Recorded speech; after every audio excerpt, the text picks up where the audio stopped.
Welcome to economics classes. ನನ್ನ ಹೆಸರು ಸಿದ್ದೇಶ್ ಹುಲ್ಬಳ್ಳಿ ಅಂತ. ಪ್ರಥಮವಾಗಿ ನನ್ನ ಚಾನಲ್ ನೋಡ್ತಕ್ಕಂಥ ಎಲ್ಲ ವಿದ್ಯಾರ್ಥಿಗಳು ಸಬ್ಸ್ಕ್ರೈಬ್ ಮಾಡಿ, ಶೇರ್ ಮಾಡಿ ಮತ್ತು ಲೈಕ್ ಮಾಡಿ ಅಂತ ಕೇಳ್ಕೊಳ್ತಾ ಇಂದಿನ ಅರ್ಥಶಾಸ್ತ್ರ ವಿಷಯ ಸ್ಟಾರ್ಟ್ ಮಾಡ್ತಾ ಇದ್ದೀನಿ.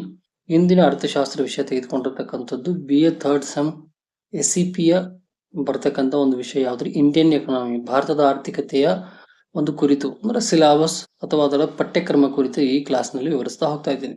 ಯಾವ್ದ್ರಿ ಅದು ರಾಣಿ ಚೆನ್ನಮ್ಮ ವಿಶ್ವವಿದ್ಯಾಲಯಕ್ಕೆ ಸಂಬಂಧಪಟ್ಟಂತಹ BA ಥರ್ಡ್ ಸೆಮ್ SCP ಬರತಕ್ಕಂಥ ಸಿಲಾಬಸ್ ಅನ್ನ ಇಲ್ಲಿ ವಿವರಿಸ್ತಾ ಹೋಗ್ತೀನಿ. ಅದು ಯಾವ್ದ್ರಿ, ಇಂಡಿಯನ್ ಎಕನಾಮಿ, ಅದರ ಕುರಿತು ವಿವರಿಸ್ತಾ ಹೋಗ್ತಿದ್ದೀನಿ. ಅದರಲ್ಲಿ ಪ್ರಥಮವಾಗಿ ಬರತಕ್ಕಂಥ 1ನೆಯ ಚಾಪ್ಟರ್ ಅಥವಾ ಅಧ್ಯಯನ ಭಾರತೀಯ ಆರ್ಥಿಕತೆಯ ಪರಿಚಯ.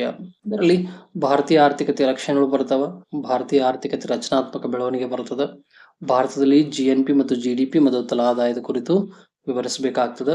ಆಮೇಲೆ ಹಣದುಬ್ಬರ ಮತ್ತು GDPಯ ಬೆಳವಣಿಗೆ ಕುರಿತು 1ನೇ ಅಧ್ಯಾಯದಲ್ಲಿ ಬರತಕ್ಕಂಥದ್ದು.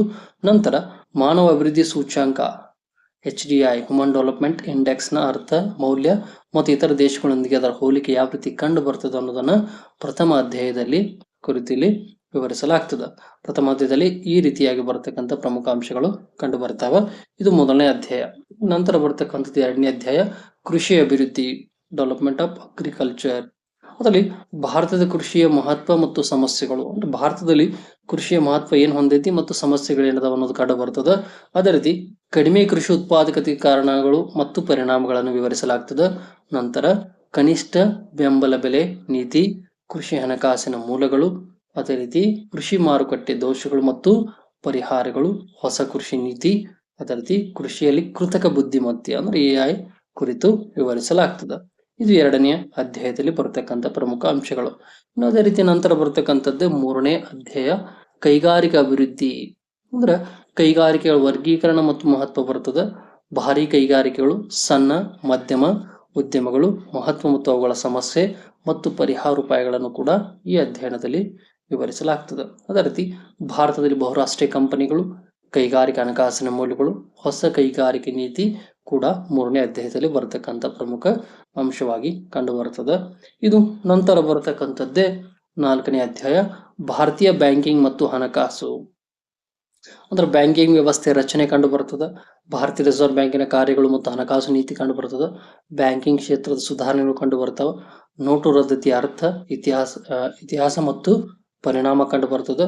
ಅದೇ ರೀತಿ ಸಾರ್ವಜನಿಕ ಆದಾಯ, ತೆರಿಗೆ ಮತ್ತು ತೆರಿಗೆತರ ಆದಾಯ, ಸಾರ್ವಜನಿಕ ವೆಚ್ಚ, ಅದರ ಅರ್ಥ ಮತ್ತು ವೇಗವಾಗಿ ಹೆಚ್ಚುವಿಕೆ ಕಾರಣಗಳು ಏನು ಅನ್ನೋದು ಕೂಡ ಕಂಡು ಬರ್ತದೆ.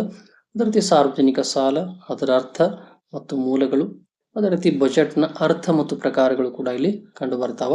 ಇದರಲ್ಲಿ ಕೊನೆಯದಾಗಿ ಬರ್ತಕ್ಕಂಥದ್ದು ಹಣಕಾಸು ನೀತಿಯ ಅರ್ಥ ಮತ್ತು ಉದ್ದೇಶಗಳು. ಅಂದ್ರೆ ಈ ಅಧ್ಯಾಯದೊಳಗೆ ಬ್ಯಾಂಕಿಂಗ್ ವ್ಯವಸ್ಥೆ ಕುರಿತು ಏನೇನು ಬೇಕಾದಂತ ಪ್ರಮುಖ ಅಂಶಗಳು ಕೂಡ ಕಂಡು ಬರ್ತಾವ. ಅದರ ರಚನೆ ಆಗಿರ್ಬೋದು, ಹಣಕಾಸು ನೀತಿ ಆಗಿರ್ಬೋದು, ನೋಟು ರದ್ದತಿ, ಸಾರ್ವಜನಿಕ ಆದಾಯ, ತೆರಿಗೆತರ ಆದಾಯ ಮೂಲಗಳಾಗಿರ್ಬೋದು, ಸಾರ್ವಜನಿಕ ವೆಚ್ಚ, ಸಾರ್ವಜನಿಕ ಸಾಲ, ಬಜೆಟ್, ಅದರ ಅರ್ಥ ಪ್ರಕಾರ. ಅದರಲ್ಲಿ ಕೊನೆಯದಾಗಿ ಬರತಕ್ಕಂಥದ್ದು ಹಣಕಾಸು ನೀತಿಯ ಅರ್ಥ ಮತ್ತು ಉದ್ದೇಶಗಳು ಪ್ರಮುಖವಾಗಿ ಕಂಡು ಬರತಕ್ಕಂಥದ್ದು. ಇದು 4ನೇ ಅಧ್ಯಾಯ. ಇನ್ನು ಇದರಲ್ಲಿ ಕೊನೆಯ ಅಧ್ಯಾಯ ಬರತಕ್ಕಂಥದ್ದು ಭಾರತದ ವಿದೇಶಿ ವ್ಯಾಪಾರ. ಅಂದ್ರೆ ಭಾರತ ವಿದೇಶಿ ವ್ಯಾಪಾರ ಯಾವ ರೀತಿ ಕಂಡು ಬರ್ತಿತ್ತು ಅನ್ನೋದನ್ನ ಇಲ್ಲಿ ವಿವರಿಸ್ತಾ ಹೋಗ್ತಾ ಇದ್ದಾರೆ. ವಿದೇಶಿ ವ್ಯಾಪಾರದ ಅರ್ಥ ಮತ್ತು ಲಕ್ಷಣಗಳಾಗಿರ್ಬೋದು, ವ್ಯಾಪಾರದ ಪ್ರಮಾಣ, ಸಂಯೋಜನೆ ಮತ್ತು ದಿಕ್ಕು ಕಂಡು ಬರುತ್ತದೆ, ಭಾರತದ ಪಾವತಿಗಳ ಸಮತೋಲನ, ಹೊಸ ವಿದೇಶಿ ವ್ಯಾಪಾರ ನೀತಿ, ಅದೇ ರೀತಿ WTO ಮತ್ತು ಭಾರತೀಯ ಆರ್ಥಿಕತೆ.